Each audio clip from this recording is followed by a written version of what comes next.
Heights say they are investigating an unusual and deeply emotional encounter that unfolded earlier this week at Greenwood Memorial Park, where a millionaire businessman allegedly approached a grieving young woman after finding her crying beside the grave of his late wife. Witnesses described the moment as unexpected, too raw to ignore, and the kind of scene that makes you rethink everything you thought you understood about people. The story has quickly circulated locally, drawing attention not only for the social contrast between the two individuals but for the mystery surrounding the young woman's presence at a grave she had no clear connection to. According to early statements, the businessman, identified publicly only as a prominent real estate developer known for his philanthropic contributions, was making a routine visit to his wife's resting place, something he reportedly does every week. His wife passed away 3 years ago, and those close to him say he still treats these visits as sacred moments of reflection. But this week's visit took a startling turn when he noticed someone already seated on the ground beside the gravestone, her shoulders trembling as she tried to stifle her sobs.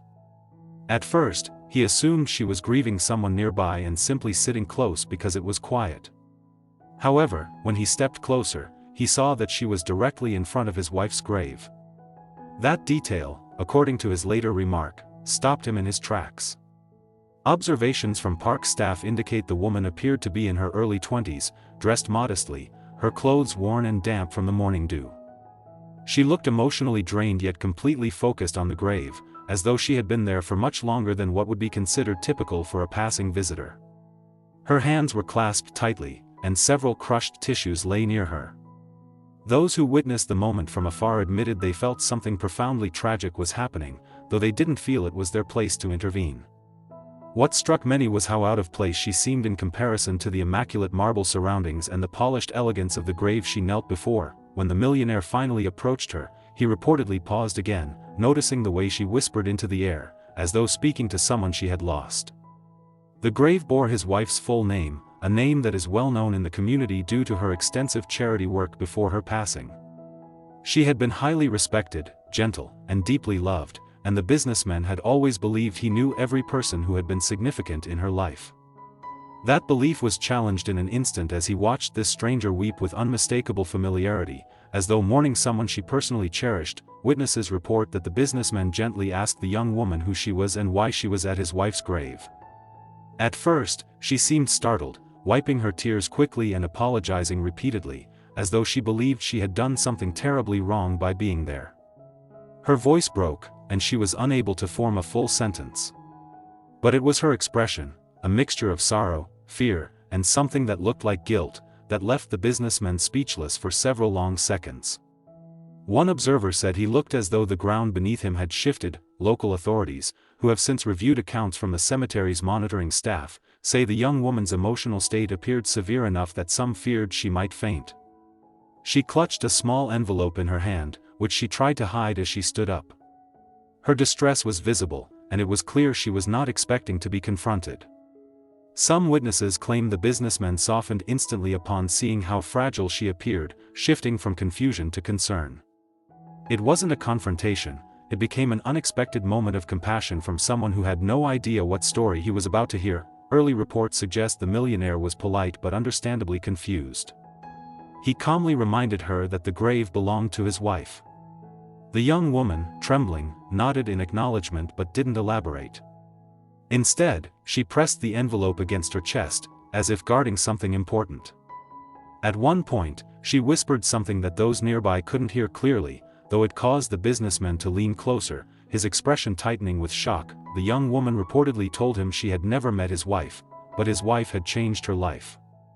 Witnesses say the businessman looked bewildered at the statement, because his wife had been battling illness for years prior to her passing and had lived a relatively quiet life.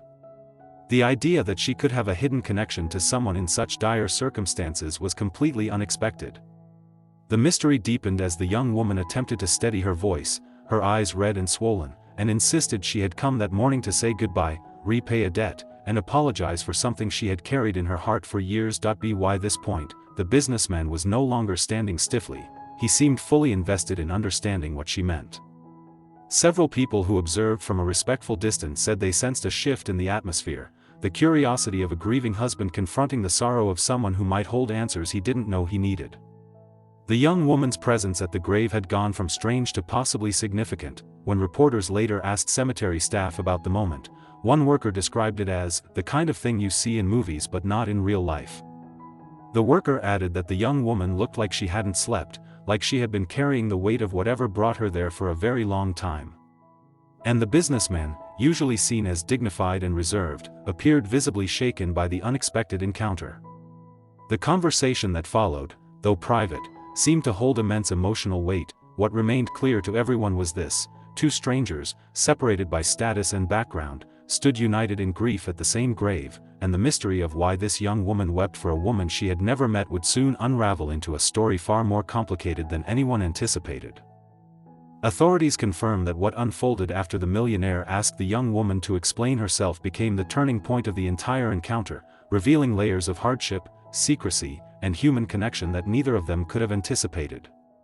According to sources familiar with the investigation, the young woman eventually gathered the courage to speak, though her voice trembled with every word. She revealed that she did not come to the grave as a stranger in the traditional sense, nor as someone seeking attention or pity, but as someone whose life had been shaped profoundly by an act of kindness from the very woman buried beneath the marble stone. Witnesses who remained nearby recall that the young woman kept clutching the envelope in her hand as though it held her last thread of strength. She hesitated often, stopping to take shaky breaths, as if reliving memories too heavy to confront. But she continued, piece by piece, explaining that years earlier, during a period of homelessness and fear, she had crossed paths with a kind-hearted woman who had intervened at a critical moment in her life. At the time, she had been a teenager with no support system, drifting from place to place after escaping an abusive home. She had tried to survive on the streets, often going hungry and sleeping in unsafe areas. Her situation had been growing increasingly dangerous, and she admitted she had been losing faith in the world's compassion. It was during one particularly cold evening that she met the woman who, unbeknownst to her, was the millionaire's wife. According to the young woman's account, the late wife had found her huddled outside a community center, shivering and visibly terrified, and instead of walking past, she had stopped, spoken gently, and insisted on helping. She offered her warm food, gave her a coat, and made calls to connect her with emergency housing.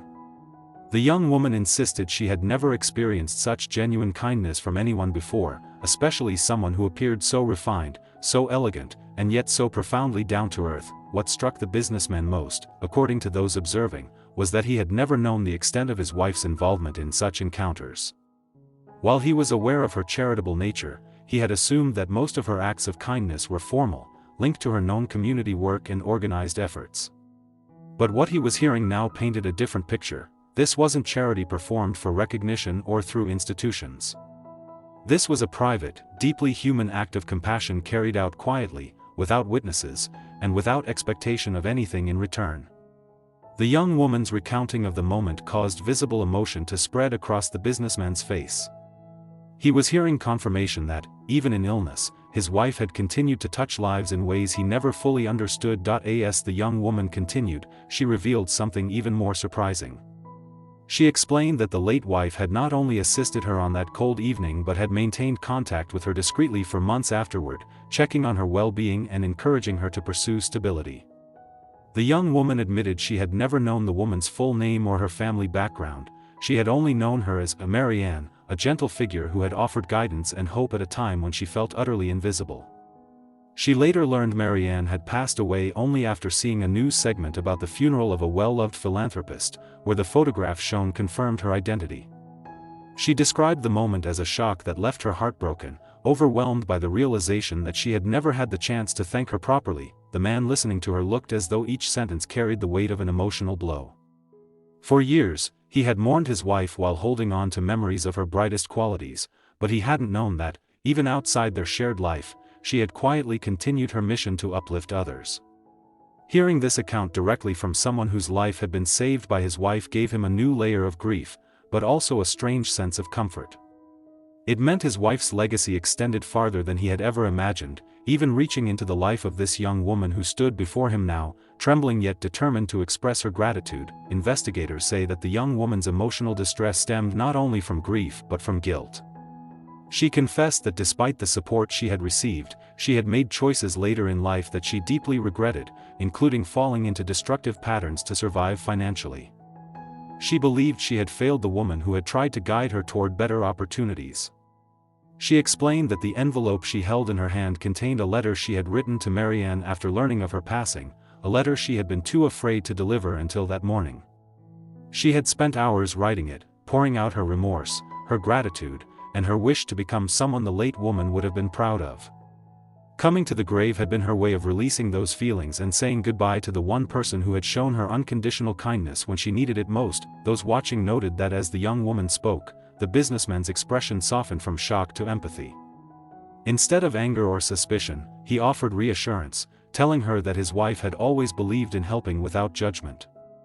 He stressed that Marianne would never have wanted her to feel guilt for struggling or for the mistakes she had made while trying to survive.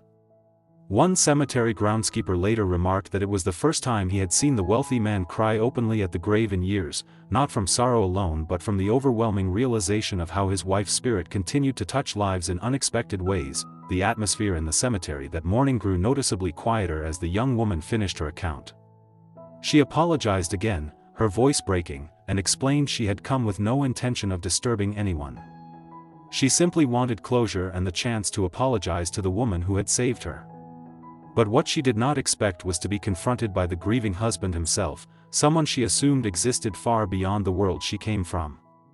The two individuals stood there, bound not by social class but by the memory of the same person, one they had loved in different yet deeply meaningful capacities. What came next, according to early reports, would lead the story into an even more unexpected direction, one that shifted from grief and confession to a surprising revelation neither of them saw coming. Authorities report that what unfolded after the young woman finished telling her story marked a profound shift in the atmosphere, one that transformed the encounter from an emotional confrontation into a connection neither she nor the millionaire had anticipated. Those present said the cemetery had fallen into an almost reverent silence, as though the very air had paused to acknowledge the weight of what had been shared.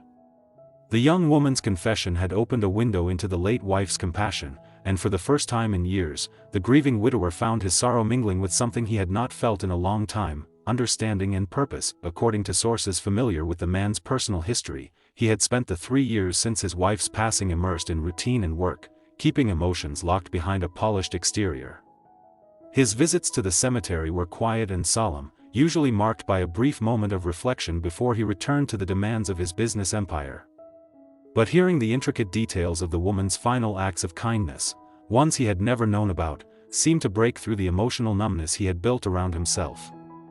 Witnesses observed that he stood noticeably still, staring at the gravestone not with the usual grief, but with a kind of awakening, as though the story had reminded him of who his wife truly was beneath all the public recognition. The young woman, for her part, looked as though she expected him to walk away at any moment, perhaps dismissing her or asking her to leave.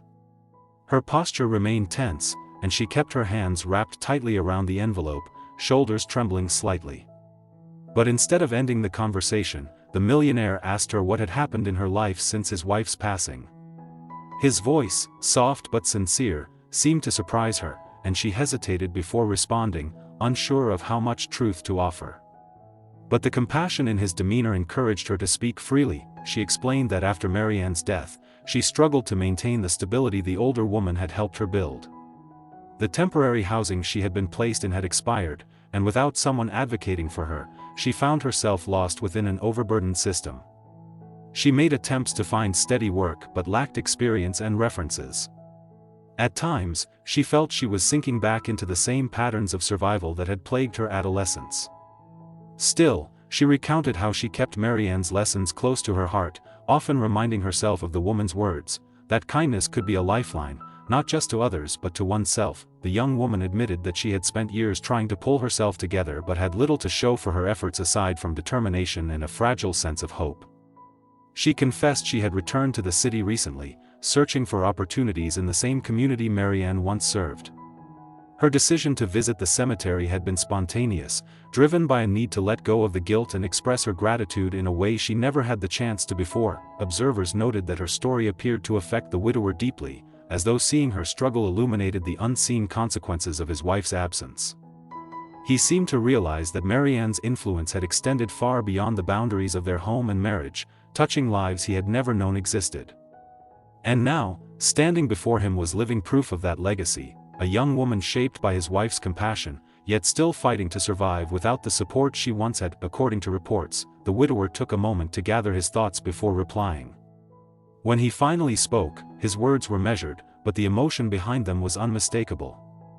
He told the young woman that his wife had always believed in investing in people, not just through charity organizations but through personal acts of understanding and encouragement. He admitted that hearing her recount the story had made him realize how much of Marianne's private goodness he had never witnessed firsthand. He expressed gratitude for learning a new piece of his wife's legacy, something untold, intimate, and deeply meaningful. The young woman appeared overwhelmed by his kindness. Those close enough to observe reported that tears welled in her eyes, and she looked away momentarily, embarrassed by her vulnerability. She insisted she did not expect anything from him and that she was grateful just to have been listened to. But the widower shook his head gently and told her that listening was the least he could do for someone his wife had once helped so profoundly. He acknowledged that Marianne had not simply offered her assistance, she had invested emotionally, offering guidance and hope during the young woman's darkest hours. What happened next caught even the bystanders and cemetery workers off guard. The widower asked the young woman to walk with him for a moment so they could speak privately. They moved a short distance from the grave, and according to a groundskeeper who observed their body language, the conversation grew even more intimate and earnest. The businessman leaned slightly toward her, his posture indicating genuine interest in her well-being, while she kept wiping her eyes with the sleeve of her sweater, struggling to maintain composure. Sources close to the widower later revealed that he had asked her a straightforward but life-altering question: what did she want for her future if all obstacles were removed? The young woman reportedly stood silent for a long time, as though stunned by a question she had never allowed herself to imagine answering. When she finally spoke, her response was whispered, almost apologetic. She said she wanted stability, a modest place to live, a chance to finish her education, and perhaps one day a job helping others the way Marianne helped her. She admitted she felt unworthy of such dreams, given her past and her lack of resources. Witnesses noticed that the widower nodded slowly as she spoke, processing every detail. He then explained calmly that his wife had always encouraged him to support meaningful causes, not just with large public donations but through personal involvement in the lives of individuals who showed resilience and potential. Hearing the young woman's dream seemed to resonate with everything his wife had stood for, and it sparked something within him that had been dormant since her passing. Reports indicate that he told the young woman he wanted to help her, not out of pity, but out of respect for the role his wife had played in her life. He emphasized that Marianne would have wanted her to thrive and that her journey did not have to be defined by hardship. His offer was not impulsive but grounded in a sense of purpose and connection. The young woman, shocked, attempted to protest, but he reassured her that accepting help did not diminish her strength or independence. Instead, it would honor the memory of the woman who had believed in her. Observers described the moment as emotionally charged, with both individuals visibly moved, bound together by shared grief, gratitude, and the memory of a woman who had quietly changed both their lives. What unfolded from their conversation would soon grow into a story that spread far beyond the cemetery grounds, a story of unexpected compassion, human connection, and the continuation of a legacy long after its creator was gone. In the days that followed their encounter at the cemetery, the quiet, private moment between the millionaire and the young woman began unfolding into something far more significant than either had anticipated. While no official statements were released, sources close to the family confirmed that the widower could not shake the impact of the meeting. It stayed with him when he returned home, lingering in quiet corners of his mind during dinners, early mornings, and late nights spent in his study. For the first time since his wife's passing, he found himself reflecting not only on his grief but also on the possibilities that could still emerge from her legacy of compassion. According to those familiar with his routine, he revisited his wife's journals, small leather-bound books she kept throughout her life. He had not touched them in years, fearing the emotional weight they carried. But now, driven by the young woman's story, he opened them again.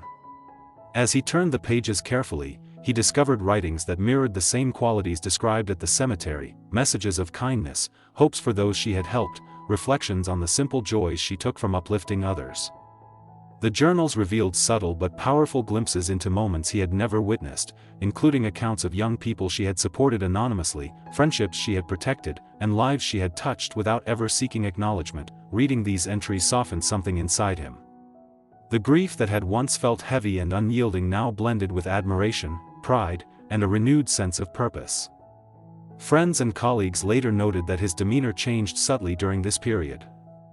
His voice grew gentler, his expressions more thoughtful, and he carried an air of quiet determination, as though he had decided to carry forward the emotional work his wife had begun. Meanwhile, the young woman continued life as she knew it, small jobs, uncertain days, and an ongoing struggle to stay afloat. Yet those close to her said something had shifted within her as well. For years she had carried her experiences silently, believing the world had little room for someone like her. But speaking her truth aloud to someone who listened, truly listened, had reignited a small but noticeable spark. She no longer felt entirely invisible. She no longer felt that her gratitude was trapped inside her, unexpressed. And she no longer believed that every future door would remain closed. Still, she had no expectation that anything would come from their conversation. In her view, the man had given her a gift simply by hearing her. She had walked away that day believing the interaction, while powerful, belonged to the past. Life had taught her not to hope too easily, not to expect sudden miracles, and not to imagine herself worthy of someone else's investment. Her sense of humility made the memory of the meeting feel like a rare blessing, one she appreciated but did not cling to. But the story was far from over. Unbeknownst to the young woman, the widower spent those days planning quietly, contacting people he trusted, gathering information, and laying the groundwork for something meaningful. He did not approach it with the mindset of charity, he approached it with a sense of responsibility to his wife's memory and a belief that supporting the young woman's future was a continuation rather than a separate act. His staff reported seeing him in deep conversation with advisors, community leaders, and old acquaintances. Yet they noticed something unusual. He spoke less about money and more about purpose. He was deliberate, thoughtful, and even protective when discussing the young woman, though he never referred to her by name. Trusted insiders revealed that he took time to reflect on how best to help her without overwhelming her or undermining her independence. He believed in empowerment rather than rescue, in offering tools rather than imposing decisions. Those who knew him well said they had not seen him this engaged emotionally since his wife was alive. Some even speculated that the young woman's story had reawakened the part of him that once believed deeply in personal acts of kindness, the same part his wife used to nurture and encourage. After several days, he reached out to trusted contacts within local community programs, scholarship committees, and housing initiatives, organizations that valued discretion and operated with genuine compassion. He instructed them to evaluate potential options that could support a young person looking to rebuild their life: affordable housing, educational opportunities, counseling, stable employment, and mentoring programs. He requested that all plans remain strictly confidential until he spoke to the young woman personally. During this time, the young woman's daily life continued much as before. She worked long hours and returned each night to a temporary room she rented week by week. She spent evenings journaling, reading old notes Marianne had once written for her, and reminding herself to stay grounded. But despite her efforts to remain steady, she admitted to a friend that something had changed inside her. She felt calmer. She felt lighter. And for reasons she could not fully explain, she felt as though her life might finally be shifting towards something brighter. Even if she couldn't see the shape of it yet, her intuition proved right when, several days later, she received an unexpected message from the widower. It was polite, brief, and gentle, asking if they could meet again, somewhere quiet, somewhere respectful, somewhere that did not carry the emotional weight of the cemetery. The message made her heart pound, not out of fear, but out of the uncertainty of what such a meeting might mean. She wondered if she had said something wrong, if he had further questions, or if perhaps he regretted their earlier conversation. But she also remembered the warmth in his voice, the sincerity in his eyes, and the way he had listened without judgment. Summoning her courage, she agreed. Reports indicate that the second meeting was calm and composed but carried a profound emotional current. The widower expressed gratitude once again for her honesty and shared that he had spent days reflecting on her story and his wife's legacy. What followed was something the young woman had never imagined. he offered her an opportunity to reclaim her life's direction. That he told her that he wanted to assist her in creating a stable, sustainable future, one built on her strengths, her aspirations, and the foundation of resilience she had already demonstrated. He emphasized that this was not a debt she owed, nor an obligation she must meet. It was a continuation of what Marianne had started, a bridge she had earned through perseverance and sincerity. And he made clear that the decision to accept or decline rested solely with her. The young woman struggled to process his words. Tears filled her eyes, not from sadness, but from the overwhelming realization that someone believed in her potential. For years she had felt forgotten, unseen, and undeserving of a fresh start, yet here stood a man offering her the chance to rebuild the life she had always dreamed of. Respectfully, thoughtfully, and without strings attached, she tried to speak but found herself momentarily without words.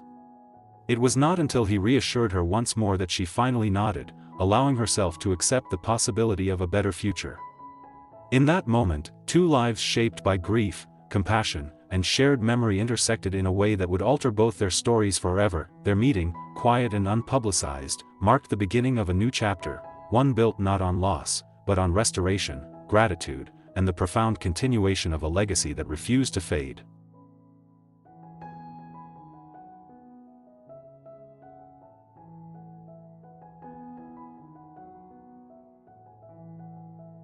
In the days that followed their unexpected encounter at the cemetery, a quiet shift began to unfold, gentle at first, almost unnoticeable, yet powerful enough to change the rhythm of two lives that had been shaped by loss.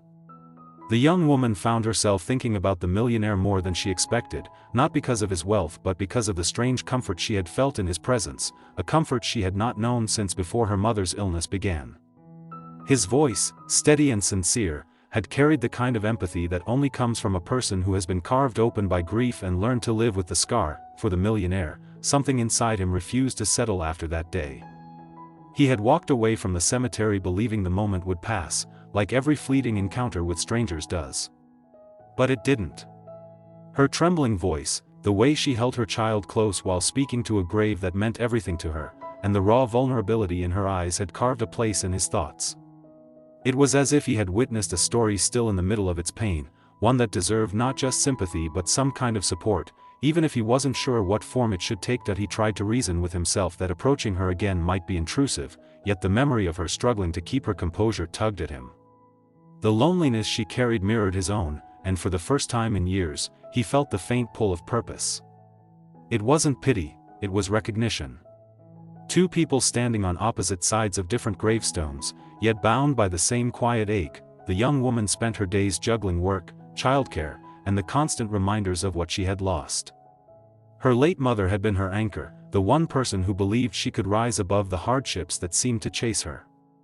She had learned to survive without the luxury of slowing down to grieve properly. But something about the millionaire's words had stuck with her. The way he said he wanted to understand, not judge. The way he admitted his own loss without hiding behind stoic walls. It made her feel less alone, as if someone finally saw the weight she carried, not just as a mother fighting to protect her child, but as a daughter still mourning with unfinished love. One rainy morning, after a particularly difficult night with her daughter who had cried asking for "Grandma," she found herself sitting on a bench near the bus stop, exhausted and close to tears. When a familiar voice gently spoke her name, she looked up to find the millionaire standing there, rain collecting on his coat. He didn't pry or ask inappropriate questions. He simply said he had been worried since their last conversation, and that he had been hoping to see her again, not out of charity, but out of genuine concern. His presence felt like an unexpected shelter. She confessed, haltingly at first, that life had become an uphill climb. She told him about her mother's final days, the medical bills, the job she was barely holding on to, and the constant fear of failing her daughter. She hadn't intended to share so much, but the words poured out because she no longer had the strength to keep everything pressed inside. That he listened with an attentiveness that surprised her. There was no condescension, no rush to offer solutions, only the quiet dignity of someone who understood that brokenness isn't something to be fixed in a moment, it is something to be honored, piece by piece. And when he finally spoke, it wasn't with promises he couldn't keep, but with an offer that came from a place of integrity. He asked if she would allow him to help stabilize her life, not by replacing what she had lost, but by giving her room to breathe again, she hesitated, wary of accepting help from a man whose world seemed so far from hers. But as her daughter reached out toward him with innocent curiosity, she realized that kindness sometimes enters life in unexpected forms. She didn't know where this new connection would lead, or whether it was fate, coincidence, or the subtle way grief guides people toward one another. But for the first time since her mother's passing, she felt the fragile beginnings of hope, hope that life could shift, even slightly, towards something gentler.